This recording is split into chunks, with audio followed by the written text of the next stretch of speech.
Bismillahirrahmanirrahim. Assalamualaikum warahmatullahi wabarakatuh.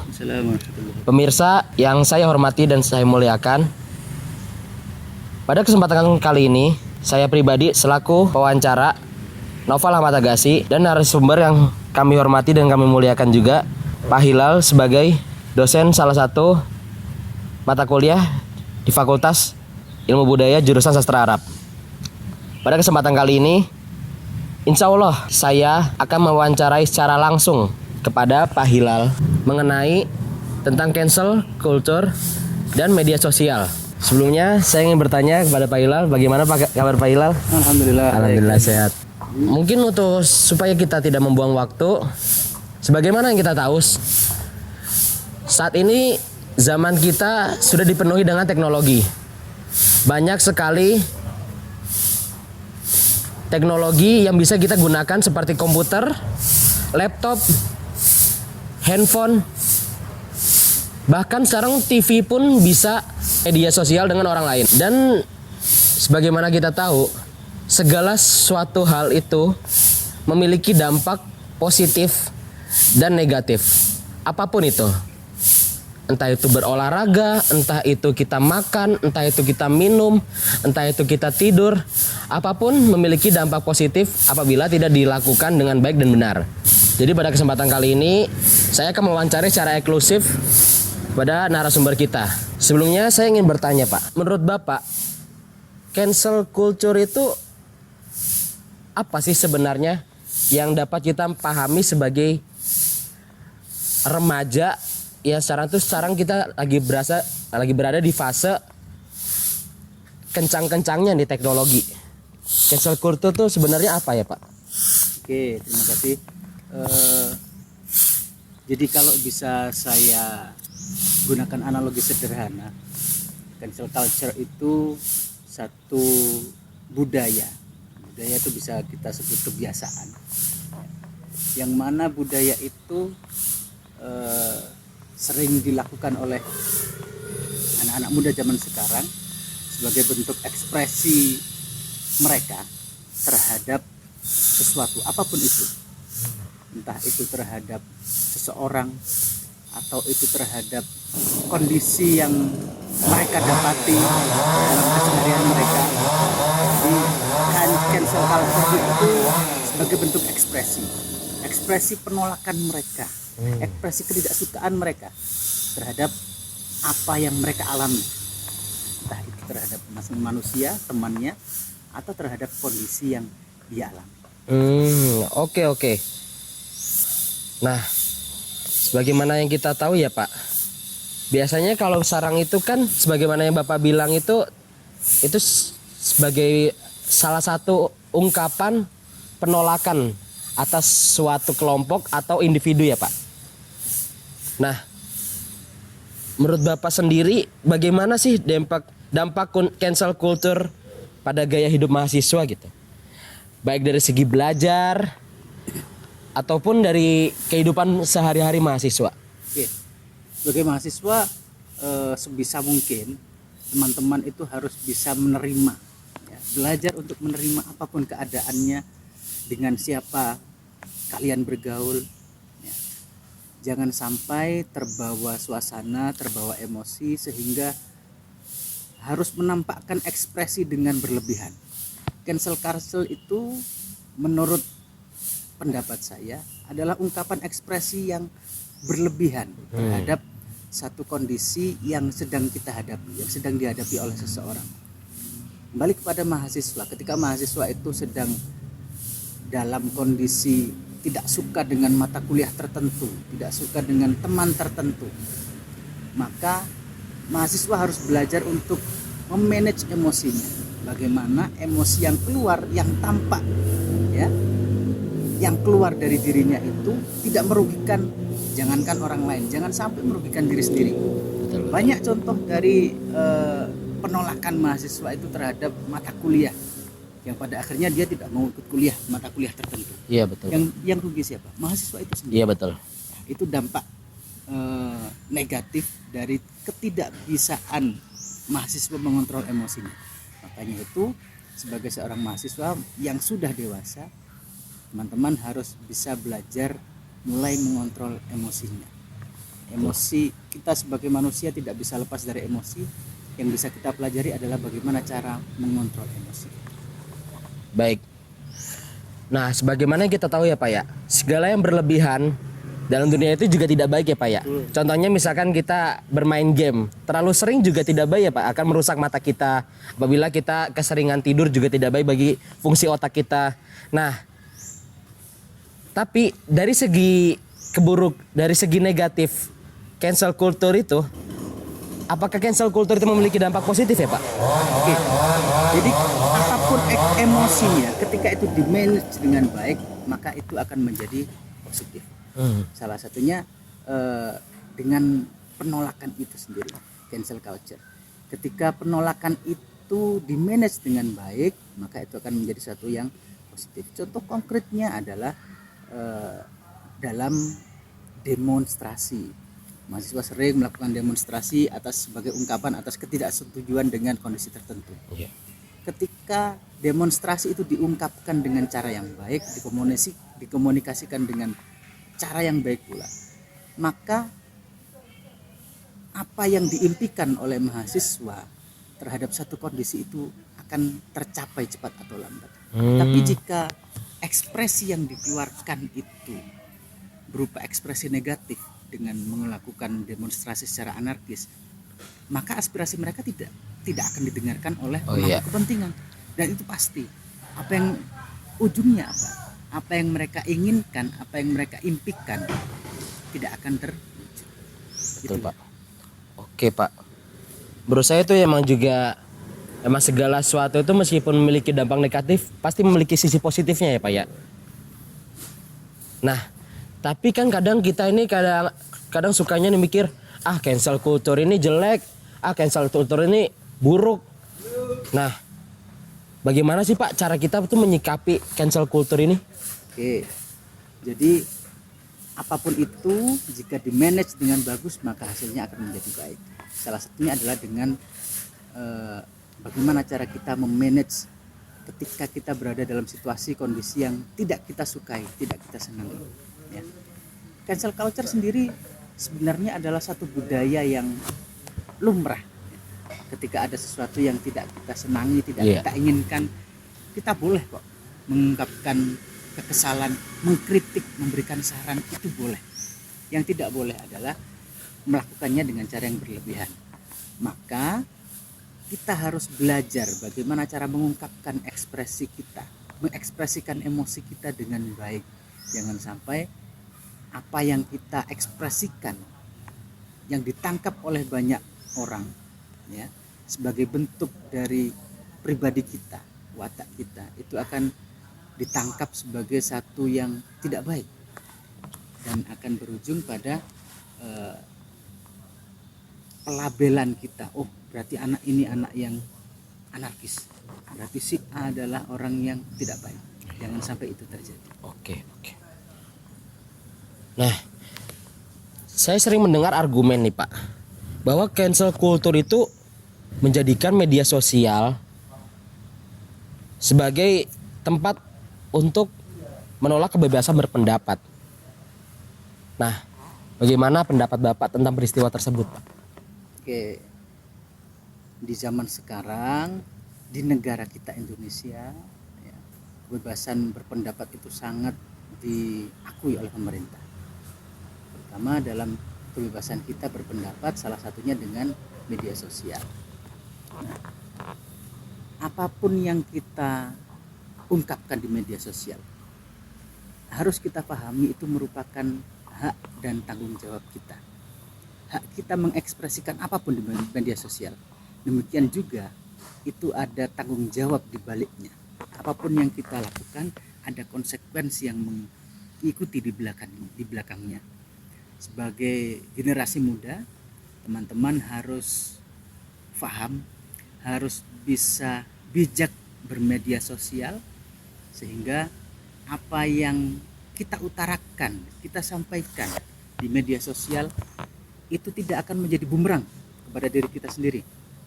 Jangan sampai upaya kita untuk mengekspresikan pendapat kita, mengkritik satu sistem tertentu yang menurut kita tidak benar, tidak baik, itu akan menjadi bumerang bagi kita yang dapat menjadikan kita menjadi terkena masalah hukum di belakang. Oke Pak, mungkin itu berdasarkan pandangan Bapak nggih Pak. Jadi sebagaimana yang tadi kita bahas tentang cancel culture, itu kan Bapak juga membahas media sosial ya Pak. Sebenarnya media sosial itu menurut pandangan Bapak sendiri itu apa sih Pak? Oke, jadi kalau dilihat dari akar katanya, Iya. media sosial ada media dan sosial. Media itu alat, sedangkan sosial itu hubungan antar manusia. Jadi jika digabungkan, media sosial itu adalah alat yang dipergunakan manusia untuk mempermudah komunikasi antar manusia. Entah itu komunikasi satu arah ataupun dua arah. Dulu kita mengenal komunikasi satu arah hanya bisa dilakukan melalui media radio, televisi ya. Komunikasi dua arah hanya bisa melalui telepon. Sekarang komunikasi satu arah bisa kita lakukan dengan berbagai macam platform. Ada YouTube, Instagram, Twitter, banyak sekali. Iya.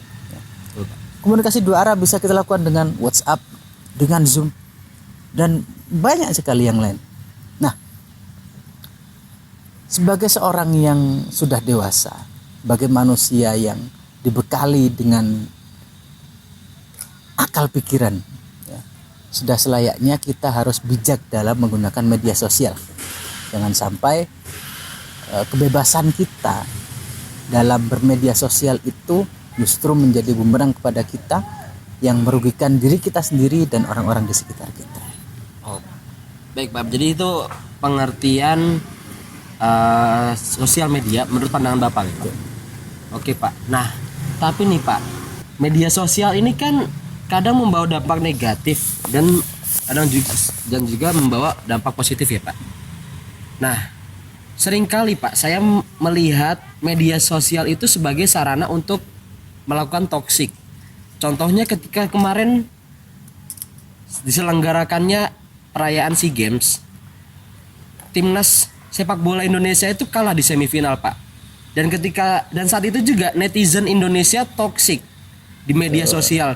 Seakan-akan mereka tidak terima dengan kekalahan tersebut. Mereka langsung menuliskan hashtag Sintayong out, hashtag atau apa-apa gitu. Itu menurut saya pribadi itu merupakan hal yang toksik gitu Pak. Itu menurut Bapak pribadi apa sih Pak yang membuat media sosial itu menjadi sarana yang wadah buat toksik itu bagi netizen? Oke.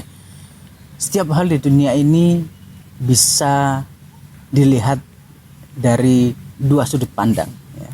Jika kita melihatnya secara baik, mempergunakan secara baik, maka dia akan menjadi positif. Jika kita mempergunakan dengan cara yang salah, mempergunakan dengan cara negatif, maka akan menjadi negatif pula. Contoh sederhana adalah media sosial. Itu contoh paling sederhana. Orang-orang cendekiawan, orang-orang yang berpengaruh, ya, menggunakan media sosial sebagai sarana untuk menyebarkan ide-ide mereka. Para ulama menggunakan media sosial sebagai sarana dakwah. Dari sudut pandang itu, media sosial baik, positif. Di sisi lain, ada orang-orang yang tanpa tanggung jawab mempergunakan media sosial sebagai sarana mencaci maki, mengolok-olok, menghina dan lain sebagainya. Dari sudut pandang itu, media sosial dinilai sebagai sarana yang tidak baik. Maka dalam melihat apapun itu kita harus bijak. Kita tidak bisa menghakimi satu alat atau satu orang tertentu sebagai wah ini tidak baik, ini baik. Kita tidak bisa, ya. Semuanya kembali kepada penggunanya, ya. Handphone, televisi, ya, media sosial, apapun itu, ketika digunakan dengan baik maka itu akan menjadi baik. Tapi ketika digunakan dengan cara yang salah, itu akan menjadi hal negatif yang akan merugikan banyak orang. Baik Pak. Tapi kan kadang nih Pak, kalau dari saya sendiri ya Pak, kadang tuh kayak kemarin ketika fenomena Indonesia kalah di semifinal perayaan SEA Games, Itu ada orang yang berargumen, ini Sintayong taktiknya salah nih, harusnya jangan mainin ini, harusnya mainin ini. Nah itu tuh kadang saya kepikiran tuh, oh iya benar juga ya. Malah itu yang menyebabkan saya juga ikut menjadi turut andil dalam toksik tersebut, Pak. Nah itu gimana sih Pak? Kita sebagai remaja, sebagai mahasiswa itu untuk menghindari agar supaya tidak terpengaruh kepada toksik tersebut, Pak. Oke. Cara yang paling utama adalah membentengi diri kita dengan hal-hal yang bersifat positif, ya. Sibukkan diri kita dengan kegiatan-kegiatan positif. Sehingga ketika kita sudah sibuk dengan kegiatan-kegiatan positif, apapun yang masuk ke dalam pikiran kita itu adalah semua hal-hal yang positif, ya. Karena mau tidak mau ketika kita dekat dengan yang namanya hal-hal negatif, toksik tadi, sedikit banyak kita pasti akan ikut terpengaruh, ya. Cara paling ampuh untuk menghindari toksik itu kan racun, ya. Iya, Pak. Cara paling ampuh apa? Tidak mendekati itu. Oh, iya. Karena setebal apapun benteng kita, ketika kita berada di lingkungan yang toksik, pasti akan runtuh Susah juga. ya Pak ya. Gitu. Pasti akan runtuh juga, Iya. tembok itu. Makanya cara paling efektif, cara paling ampuh agar terhindar dari toksik apa? Menjauh dari toksik. Menghindar kita ya Pak. Ketika sudah ada satu komunitas, satu lingkungan yang kita lihat, oh itu toksik, jangan masuk situ. Ketika ada postingan dari misalkan beberapa selebgram, ya, beberapa channel-channel YouTube yang sekali dua kali kita lihat, loh kok gini, ya sudah, jangan kita ikuti, jangan kita tonton terus menerus. Sedikit banyak itu akan mempengaruhi pola pikir kita, ya. Cara paling ampuh apa? Jaga jarak dari itu. Oke, siap Pak. Pertanyaan selanjutnya dari saya ini agak sedikit benar-benar ini nih Pak. Bagi saya sendiri juga saya bingung ini. Apakah nih Pak, peran sosial media itu dapat mempengaruhi karakter? Oke. Kadang kan kayak media sosial itu tidak selamanya buruk, ada juga positifnya. Nah, apakah itu akan mempengaruhi karakter pribadi itu menjadi baik atau malah sebaliknya, Pak? Oke. Jadi di sini peran orang tua sangat diperlukan, ya. Orang tua harus bijak dalam memberikan fasilitas kepada anak-anaknya. Kapan anaknya diperbolehkan untuk memegang HP sendiri, ketika sudah diberikan kepercayaan untuk boleh memegang atau memiliki handphone, aplikasi apa saja yang terpasang, terinstal di dalamnya, ya. Termasuk ketika sudah tahu aplikasi apa saja yang ada di dalamnya, konten-konten apa saja yang dilihat oleh anak itu. Karena zaman sekarang yang banyak, ya, terjadi penyalahgunaan media sosial terjadi kepada remaja-remaja yang belum punya benteng yang tebal, ya, yang belum paham tentang tanggung jawab dan konsekuensi dari apa yang dia lakukan. Sehingga ketika dia bermedia sosial, cara yang harus dilakukan adalah orang tua, ya, bimbingan orang tua, ya. Jika tidak ada bimbingan dari orang tua, mustahil anak akan bisa hidup dengan baik, ya.